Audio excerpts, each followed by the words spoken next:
All right. Okay, welcome back again. And where should we begin? There's so many different phases of this, the much of the material that we've given you. I have another document to show you today.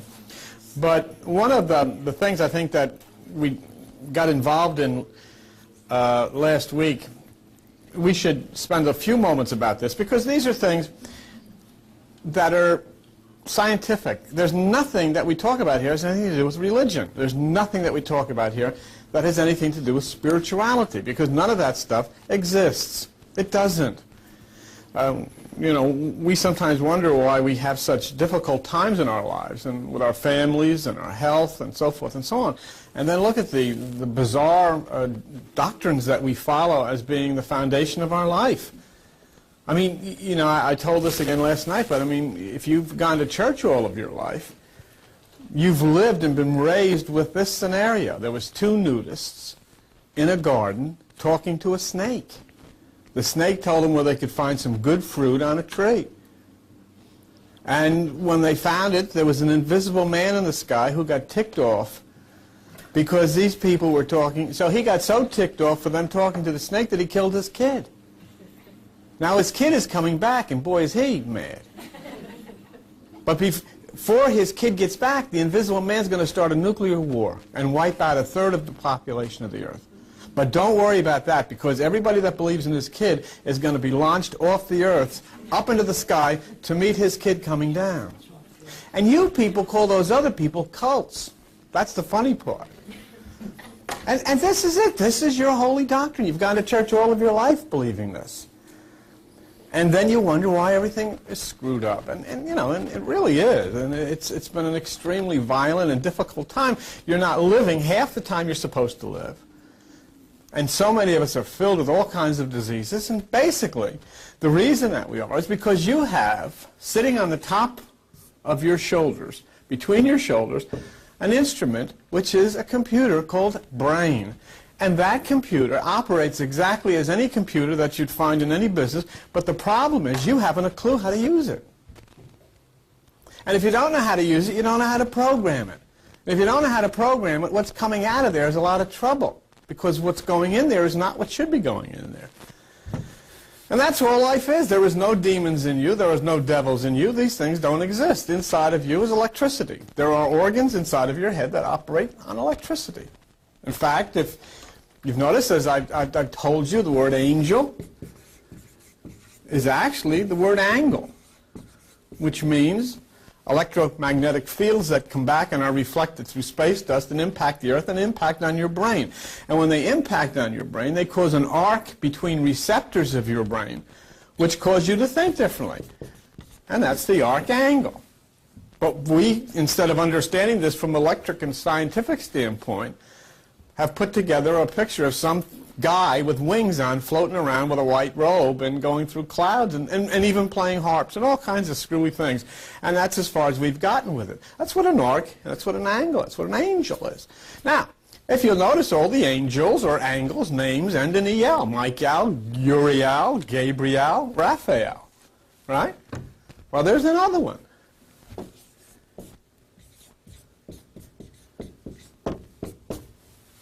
Electric. And that's how this whole thing operates. It's all run by electricity. And I'll tell you something else. Most of us are on overload and burnout because we have not understood how the resistance is necessary to hold the current down from the specific circuits of your brain. You don't know how to do it. And I'll tell you, if you get somebody that puts a computer or an appliance in your house and there's no resistors in there to take care of the current's going to burn it out. And we haven't a clue.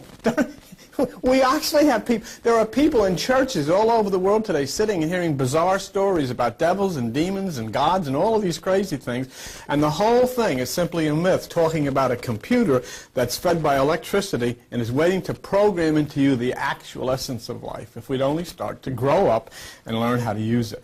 Now, one of the things that, as we went and we talked about last week, which is interesting, is the fact that many years ago there was a group in Egypt called Coptics. These people were scientific people, and they said that you were not saved by grace or by faith. You were saved by knowledge, because they were into physics, okay? And they said that they encountered a person of Jesus. Now, just don't worry about all of this myth as to who this person was. That's irrelevant. But this person gave them three things that they should understand. One was a symbol. And he said this was a very important symbol. And this was the symbol. It's a cross with an X laid upon it and these 8 circles. It's in the books of IEOU that comes out of ancient Egypt. And you can actually find in most some ancient libraries. That's the symbol right there. And if you remember, when we started tracking the planets which have been discovered since October 1955, it was very interesting because the first discovery was at Pegasus, which fulfilled the sign in the book of Revelation. The second one was in Virgo, the Virgin. And they went all the way around to the 7th, which associated with the pineal gland of the brain, or the 7th chakra, which was Leo. And then the last one, the 8th one, fulfilled also the Bible, which says the last trump would sound, because the last planet was found in Cygnus, the swan, the trumpeter swan. So that was fulfilled. And then there was a just total cutoff of any further discoveries up until recently. Okay? The second thing that the Coptics said they were given was this word, A-Z-O-Z-E-O. When I first saw it, I said, God, this is what we need, another mantra to be, Azozio, and going on and on and on, and sitting with our legs crossed and, getting cramps and saying, this is a great time. But looking at this and breaking down the word became very interesting, because when you break down that word A-Z-O, it means light. A-Z-O means light. And the word Zeo is the root of the word zeolite, which means filtered by crystal. So it's light filtered by crystal. And electromagnetic fields, which come from space and are refracted off dust, are reflected by crystal, filtered by crystal, before they enter the Earth's atmosphere and impact in your brain.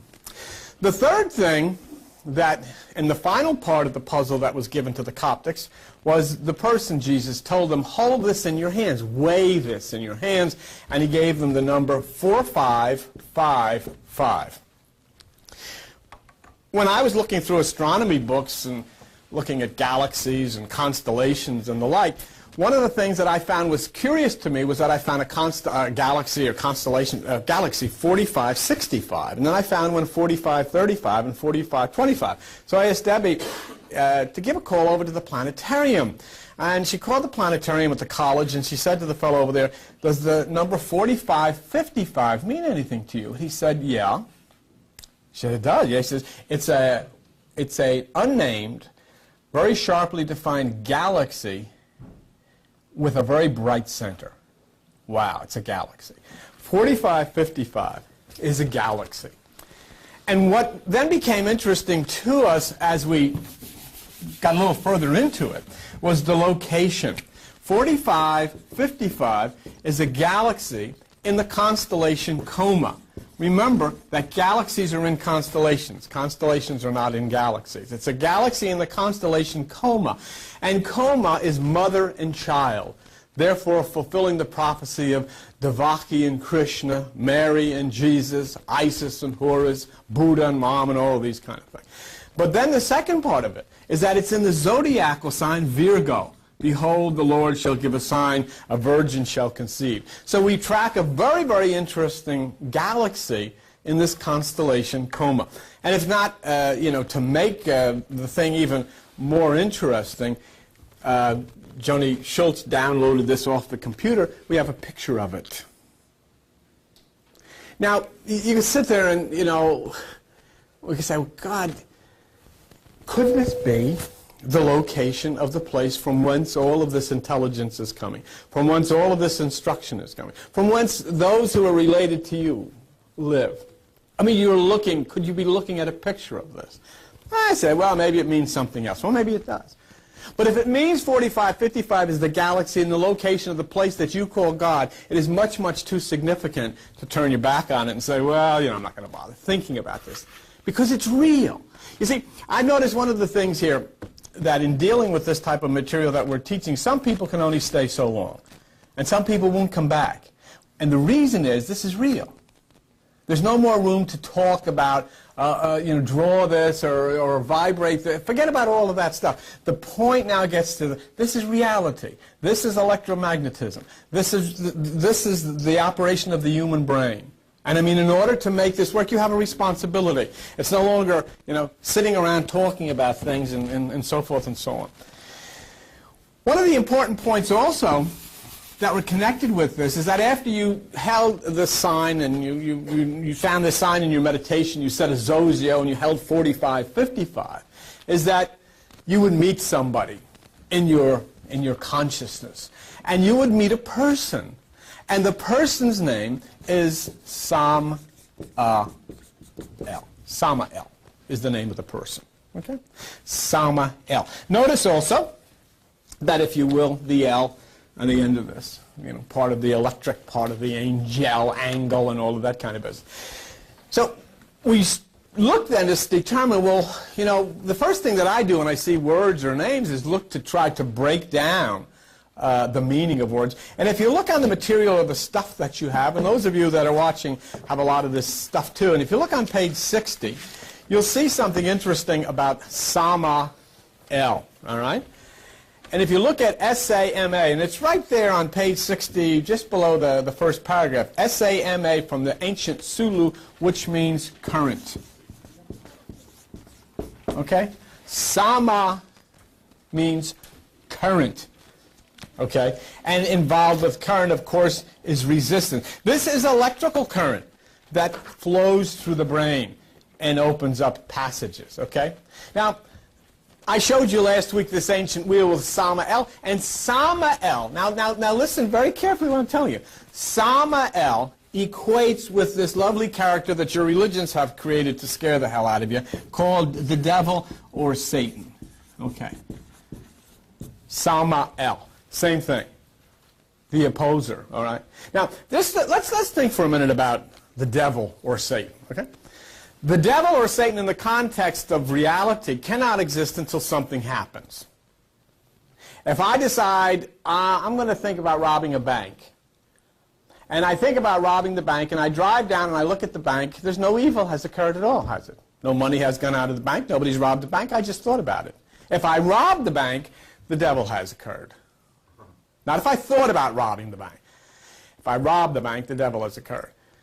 Everybody has had thoughts. Each one of you, if you were to tell the person sitting next to you what thoughts you've had this week, everybody else would get up and run out of this room. Because that's the way it is.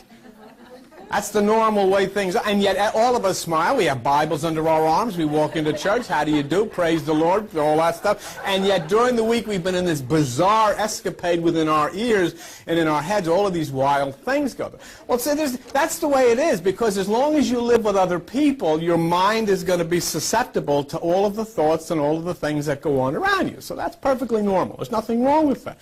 I mean, well, I won't get into the things, but I mean, I don't have to get into the things, because you know yourself what goes on inside of your head. It's pretty wild, and don't tell me. But unless you'd like, just in other words, think if we had this projector and I could put on and project your thoughts, some of your real good ones you've had this week, and put it up on the wall. Would you hang around here? Absolutely not.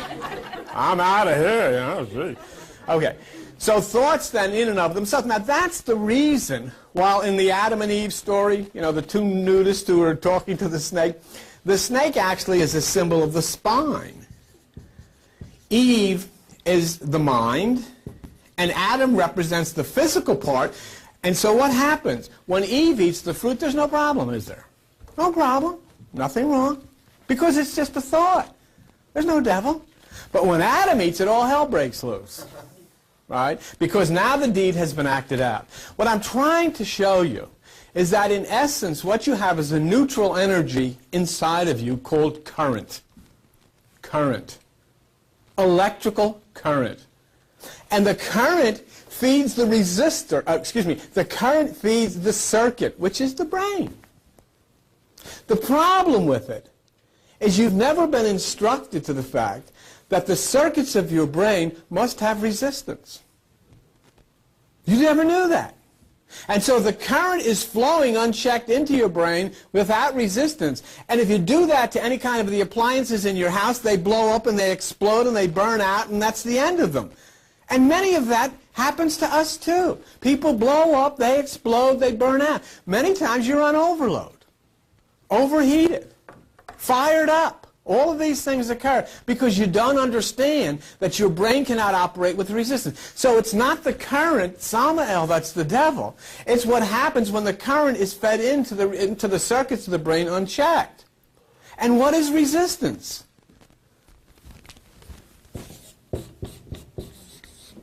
Om. Om. And we never caught on. We continued to go to church and sing Amazing Grace, What a Wretch Am I, and all of this junk that they shoved down us, and never caught on to what life is about. Never understood it. Never for a minute understood it. And we have continued to brutalize the world. We've continued to drop bombs on people. We've continued to hurt people. We've continued to starve people. We've never, ever understood that that wasn't the way to live. And that life meant we had to get to understand ourselves and to understand how we operate.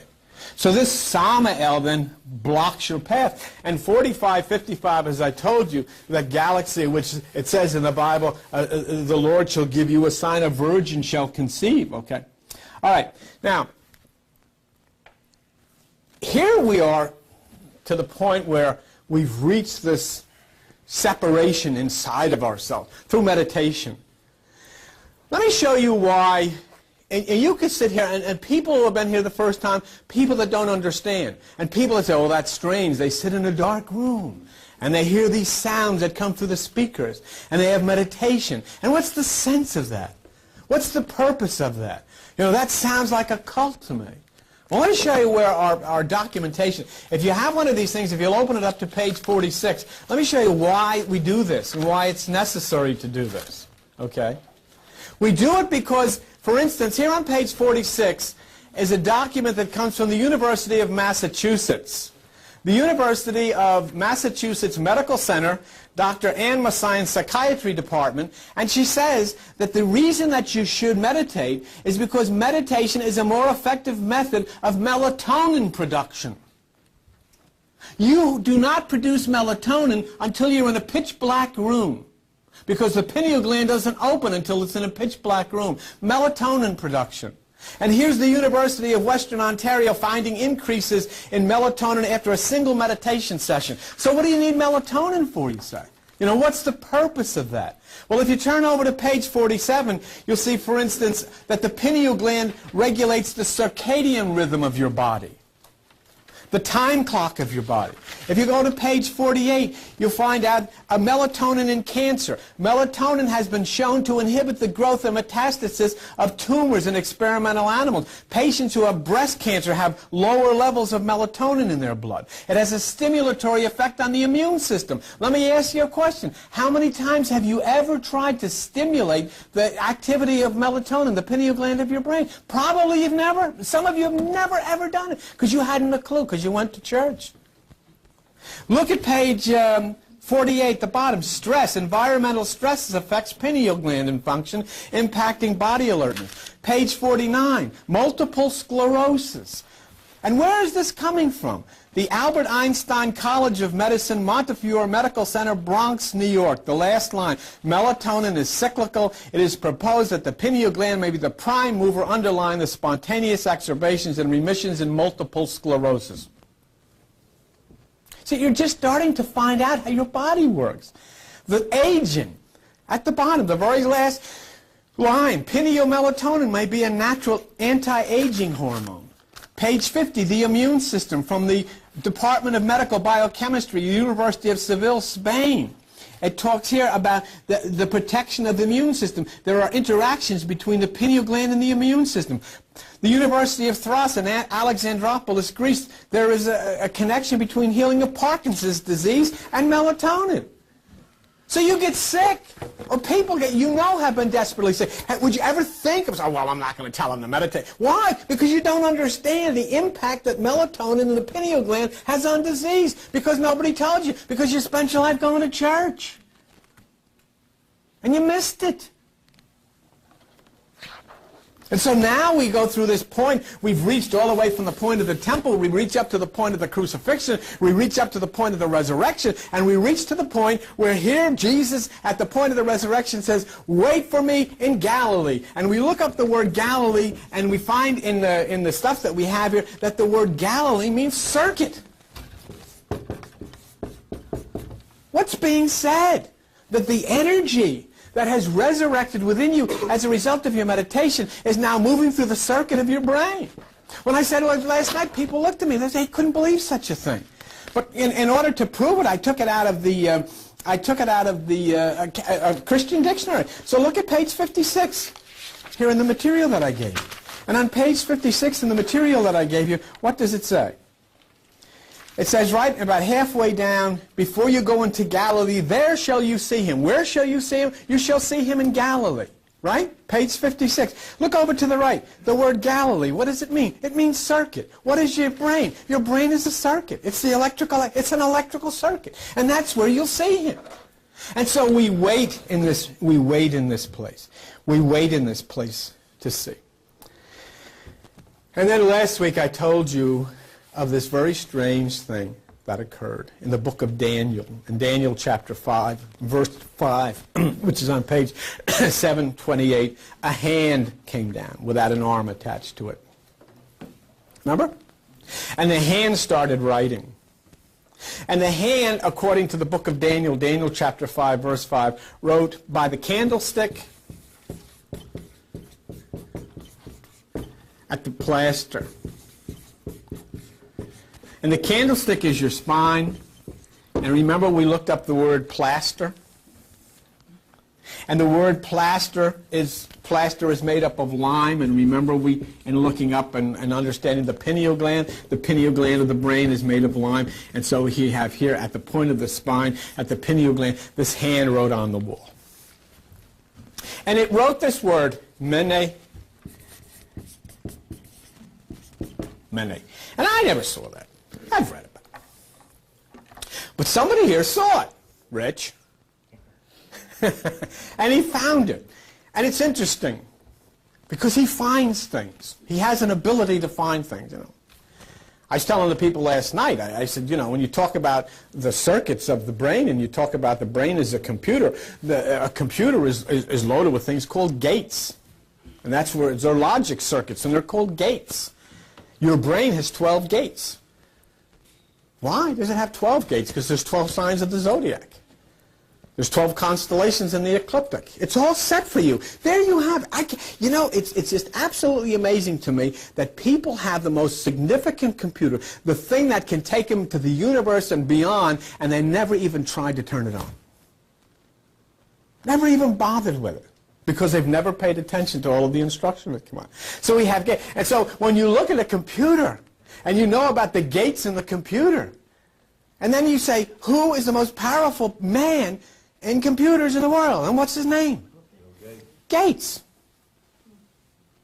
Then if I go to Atlantic City, all the gambling mecca of the East Coast, and who's the most powerful man? Trump. And I go to Las Vegas, the gambling mecca of the West, and who's the most powerful man? Steve Wynn. And so what have they said for thousands of years as the energy was going through the resistors of the spine up to the brain? The Buddhists would sit in the temples of Himalayas and all of these places for thousands of years, and as that energy would go through the resistors, they would chant, Om, Om, Om. And then come along this guy from Germany, and I forget what year it was, he turns around, he discovers the law of resistance, which is named after him, Charlie Ohm. His name wasn't Charlie, but his name was Ohm. But what would happen? What would have happened if his name was Schwartz? They would have been up in the Himalayas, and they would have been sitting there with their legs crossed, and they would be chanting, Schwartz. Come on up, Rich. Come on, you found this. But now this is what I wanted to tell you. You got Ohm, you've got Gates, you've got Trump, you've got Wynn. And now we got this guy who finds everything, and his name is Doppler. So tell us a little bit how you found it. First of all, explain the word Doppler. Well, the Doppler is an echo. What is it? An echo thing that locates things. Radar. Yeah, Doppler radar. You can. Doppler effect. Yeah. What is a Doppler? You didn't tell me to get that. Well, all right. Well, you've seen it on TV, Doppler radar. In fact, when I was first in the Air Force, I went into a building one time that I worked special freight, and I walked in, and all the boxes, like 50 of them, big crates, said, "For Doppler only." So that was my first experience. It was Doppler radar for the aircraft. You thought that was all But I said, geez, it got them all marked with my name on it. But redshift in space also is based on the Doppler effect, to tell whether stars are moving towards or from or away from us. Okay. And can I say something? Yeah. In medicine, Wait, we got. Hold on a minute. Nobody can hear you. in medicine they use a Doppler. Like if you go to a doctor and you think you might have an obstruction in your carotid artery or in any artery, they take a Doppler and they put it over it to see if it's obstructed. So it reads that too for obstructions. All right. What do you use this for? So then tell us about 4555. Okay. Oh, wait a minute. This is Yeah. work. Okay. I like to use the board, right? It's easier. Go ahead. Okay. I found something else this week too, but I don't know if you. Basically, this is a Hebrew word, and gematria in Hebrew and Greek works both ways.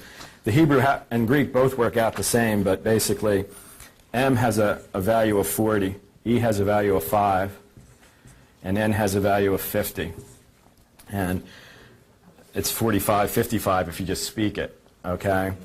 The thing that, when I found it, I was just reading, and I thought it was unusual in the Bible where it actually told you in the verses afterwards what the words mean, and they were written down, and they weren't really translated.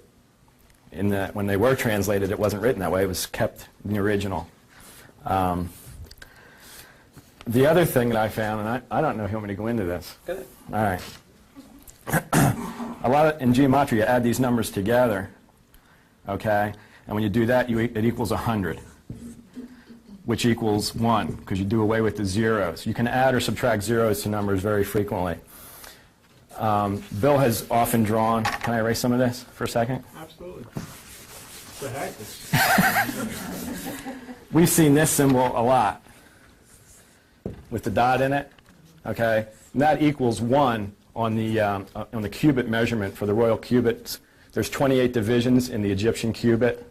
The very first measurement is 1, and the symbol that's given to that is this.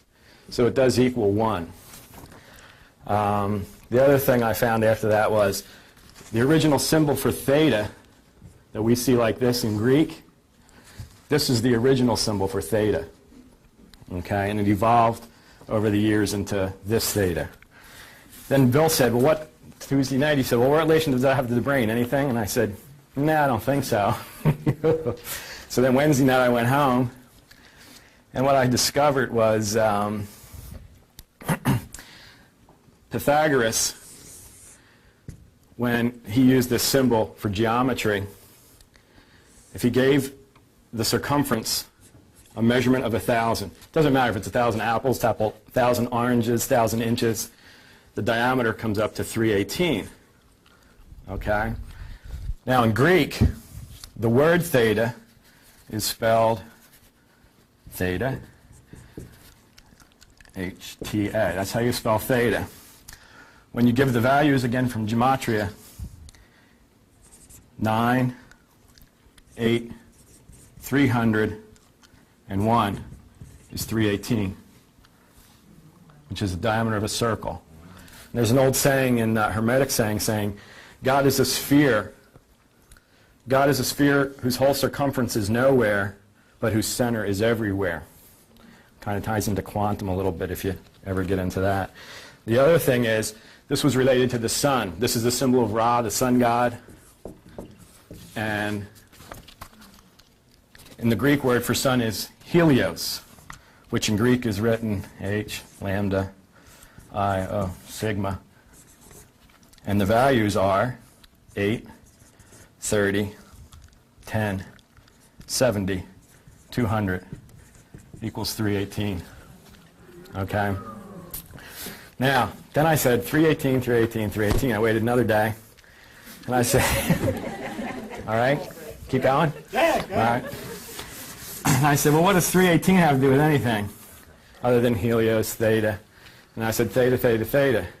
So if you look on your stuff on page 32, with all the brain waves, your stuff, Bill's stuff on page 32. Okay. Now, you might consider this a stretch. I didn't, because this came to me, and I felt pretty good about it. The 318. Now, again, staying within, you can add numbers, you can add zeros, you can, but you got to stay with these numbers. And when I looked at theta, the theta rhythm of the theta wave, it's the 8th letter, blah, blah, blah, and I was looking at the cycles per second. And if you look up there, it's 4, which is 3 and 1, 4 to 8 hertz. Beta waves are 13, 1, 3 to 30 cycles, 3, 0. And alpha rhythms are 8 to 13, reverse it. And I just thought that kind of tied in for me. Something that I was looking for as brain waves, all these things kind of culminate. I didn't share that with you yet, but I just found it the other night. Very good. And then delta waves, anything under 6, and that's kind of easy to do. Very good. Thank you very much. That's pretty much it. And keep looking. Keep looking. Keep telling me this stuff. Very good. Thank you, Rich. Yeah, it's very meaningful to me to see, as people start to work at this and start to find these things and look at them, and it really becomes, it just becomes very, very meaningful that you've taken this so seriously. Okay, so let's go on. When we're talking about, incidentally, when we talk about numerology, what does numerology mean to you as a person here, 1997, today? And that's why I would invite you to come out on the 24th, May 24th, Saturday evening. And Mike Fierro, who's in the second row, is an expert on this. And Mike is going to be sharing with us and talking to you, and I'm sure talking to you personally about some of your things. So it'd be a very interesting evening. Don't look at numerology as some kind of a whacked out thing. It's certainly not, because it was the essence of the work of Pythagoras, who said all things are numbers. So please kind of set aside Saturday evening, May 24th, at 7:30 p.m. and be here with us, and we'll share together. But in a few minutes that we're going to remain here, let's go back and talk for a minute about Sama. Okay, Sama, which means current. Now, and this is the person. The reason this is so interesting is when we talk about 45-55, and we talked about this hand.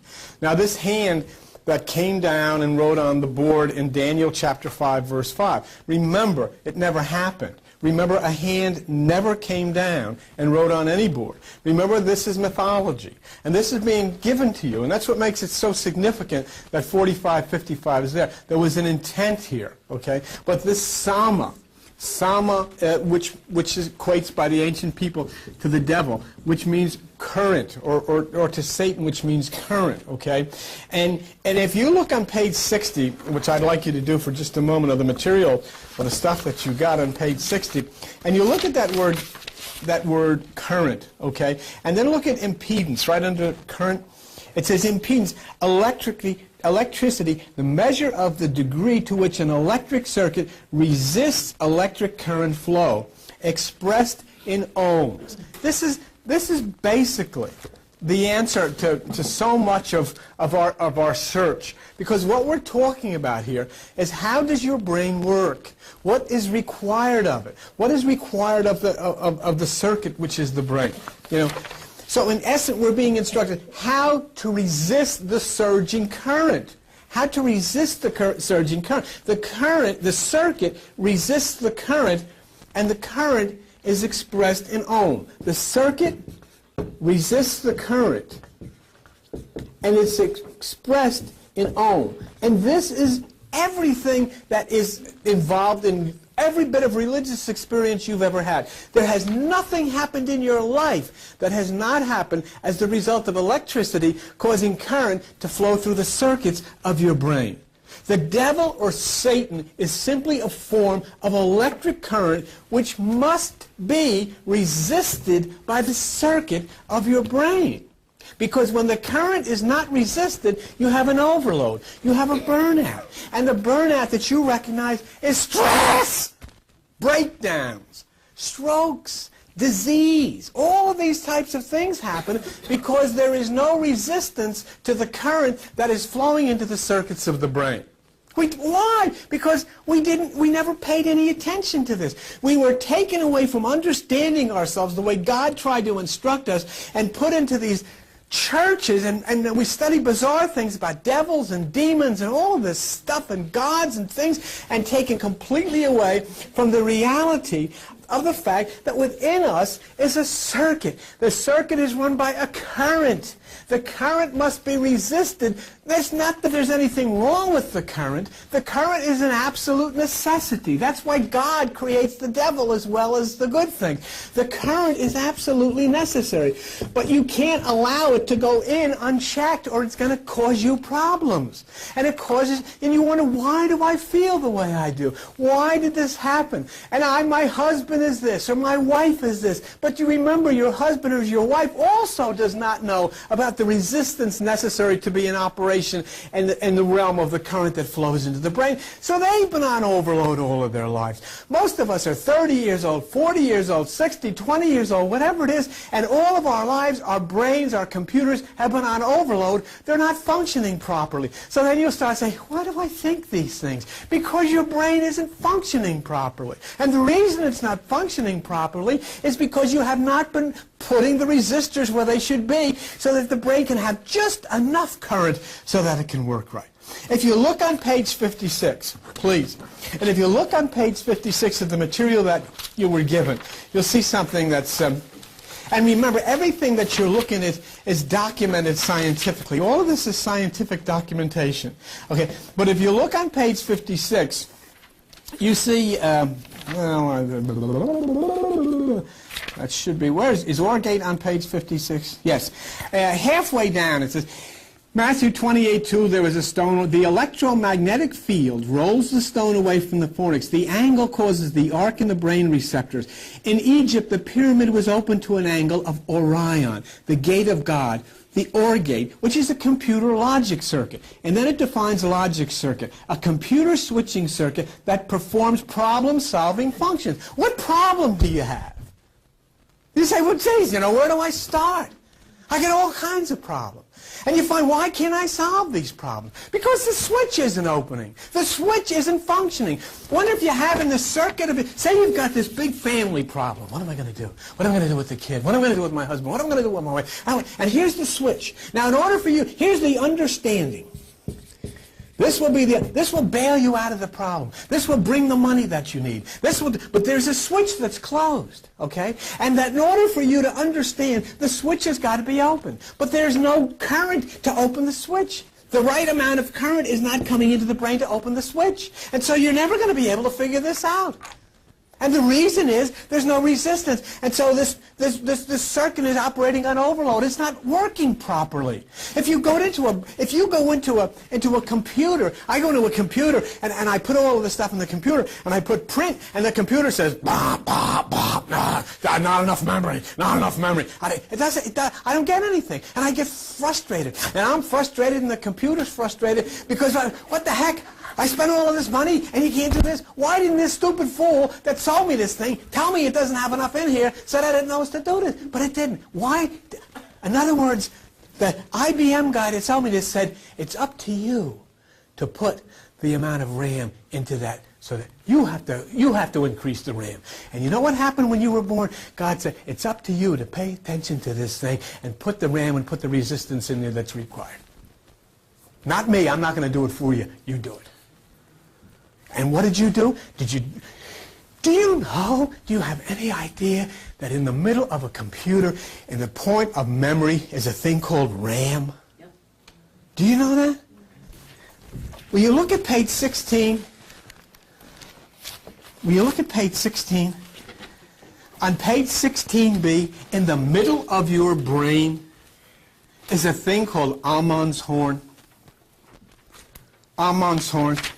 And if you look at page 16b, Amon's horn, and Amon's horn is the name of an Egyptian deity whose symbol is the ram.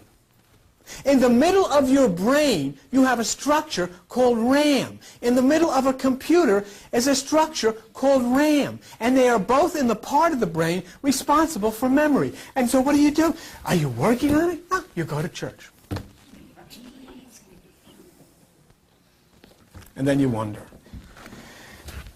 Do you have a car? Do you have a car? You have a car? You have a car? Do you know how to drive it? Wouldn't it be great if you had a car and say, well, my car's out in the parking lot. Well, would you drive me over? I don't know how to. Well, why don't you learn? I don't know. My church told me not to touch that. I can't get involved with that. My church says I'm not allowed to touch the car. So your car sits there. Here's your television. That's a beautiful television. Oh, that's a good television. That's RCA TV. Look at that. 36 inches. Turn it on. I don't touch it. What do you mean I don't touch it? My church said, the pastor said, never touch that. Devils will come out. We go in there and we kneel down with we kneel, we go like this in places where these fools are up there saying, don't touch it, don't touch it. Don't touch it, you'll go blind. You know what they say?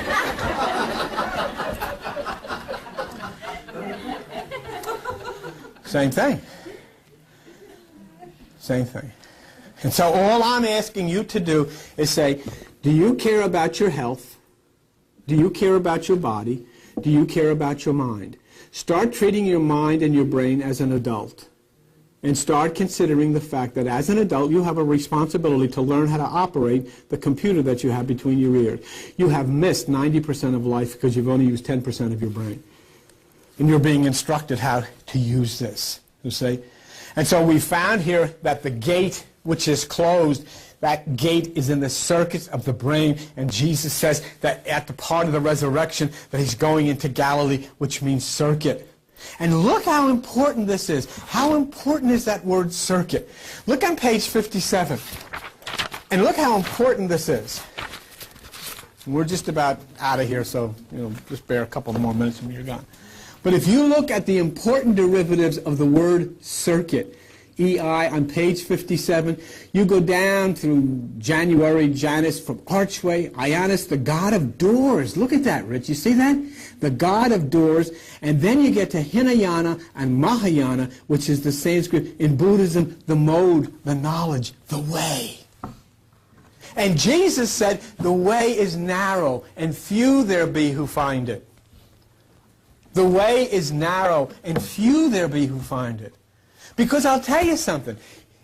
You know, when you think about this, you know what happened yesterday in Iran? They had an earthquake. Almost 3,000 people that were alive the day before yesterday are dead now. And so what am I I'm going to say, if they had meditated. This whole world is subject to what's coming out of your head. And that's what Buddha said thousands of years ago. He said the reason that you have this total upheaval in the atmosphere and in the environment is because of all the negative vibrations coming out of the brains of billions and billions of people all over the place, causing all of the stuff. It's the same thing that when you go into your house sometimes you get bad vibes. Where are they coming from? Sometimes you brought them with you. Sometimes that house was beautiful. Everybody was singing. Everything was coming. And you were in a mood. I have had that happen to me. Once in a while I get in a mood. And as soon as you open the door, you come into the house, I'm in a mood. How are you, dear? How'd it go? I don't want to talk to you. In a rotten mood. And so what do? You retreat to your room, close the door. I'll fix everything. I will stay here in my room until somebody begs me to come out. That's the way I'll fix. And so you cause all of this stuff. Or else you go into the house and you're feeling great. How are you today?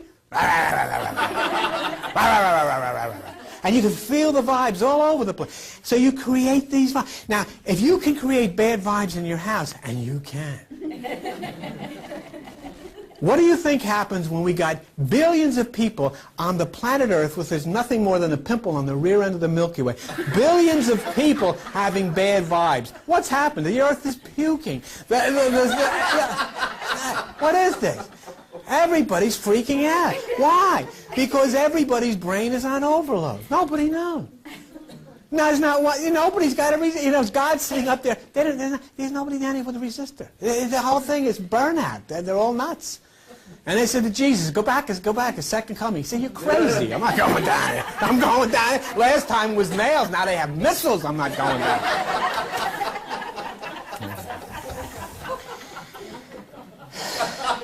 So this is the point.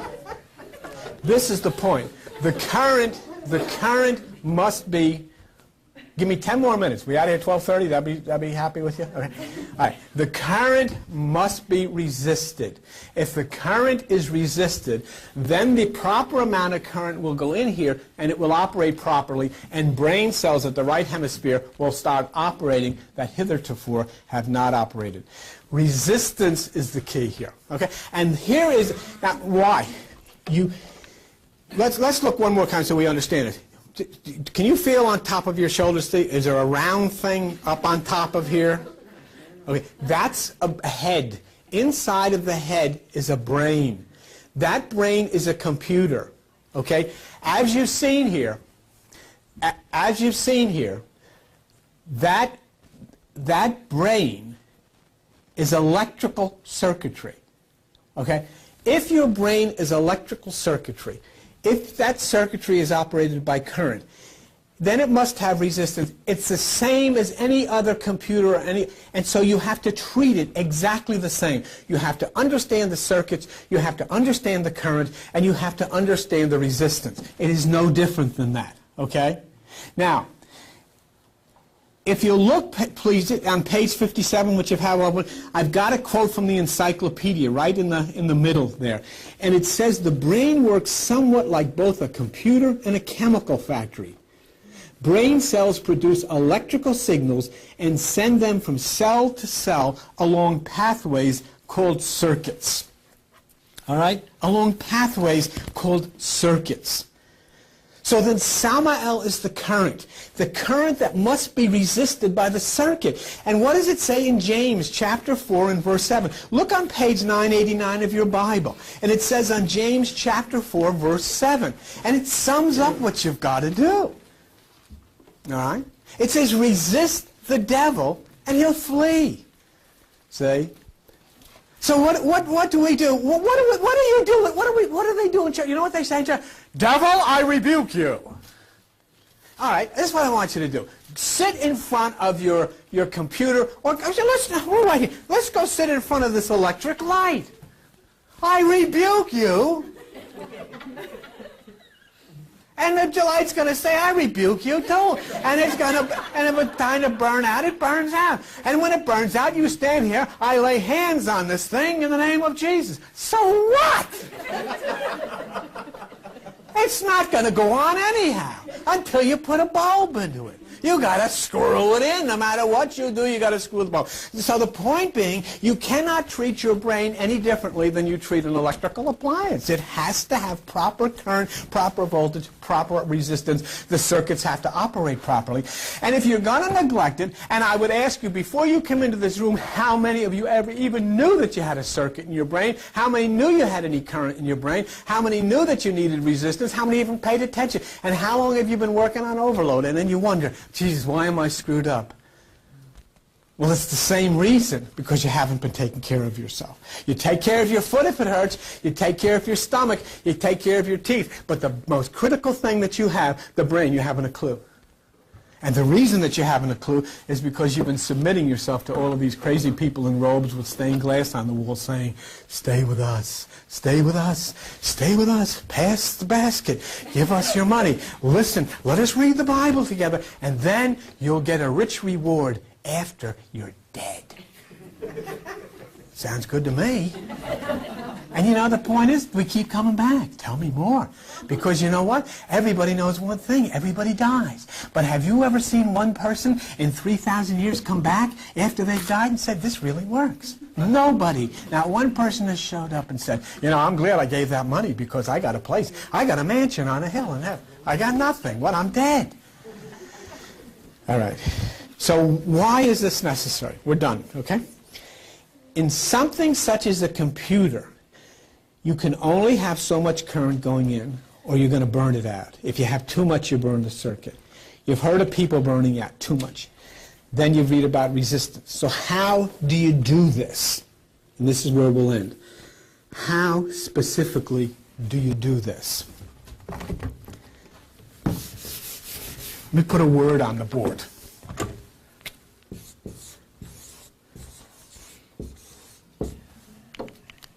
That's the instructions. That's the instructions. Okay?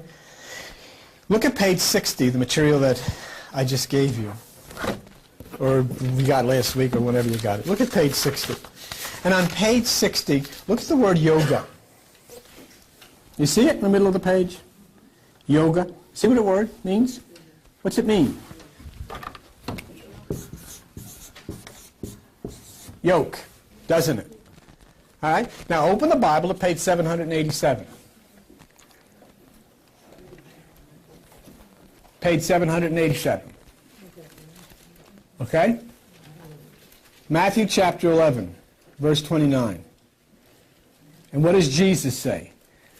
Take my yoke, take my yoga upon you, and learn of me, for I am meek and lowly in heart, and you shall find rest under your souls.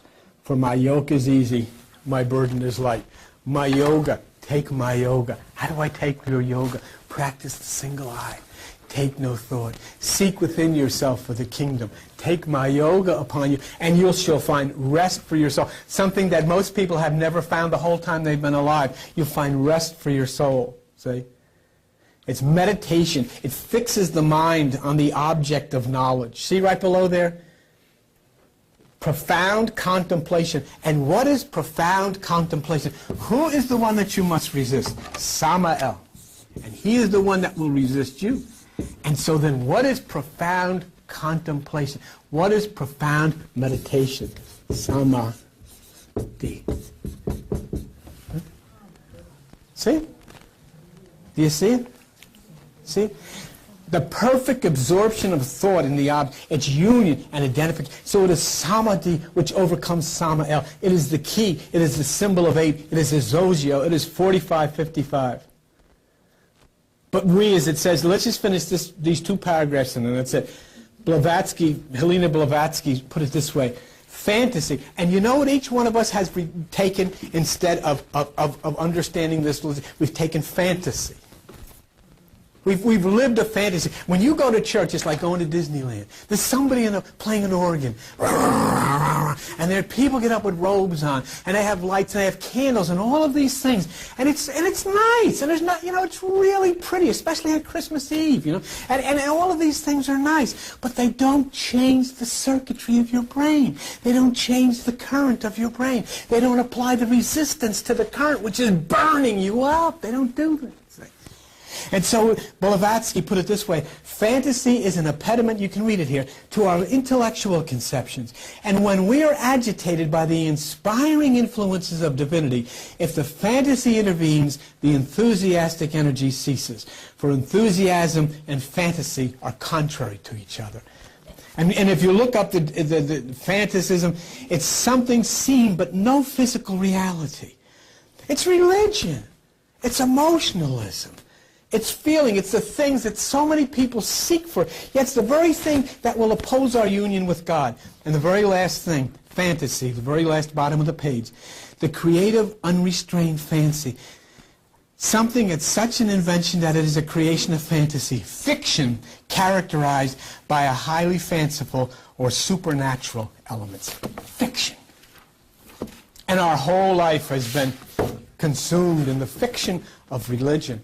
And because of the fiction of religion, we have missed the reality that we are real entities with a real functioning computer that we have totally neglected because we have plugged ourselves in to this circus that they call religion and traditional concepts. And we pay for it big time. And the reason that so many people are in hospitals now is because they've neglected themselves and they've neglected the mind. Thank you very much.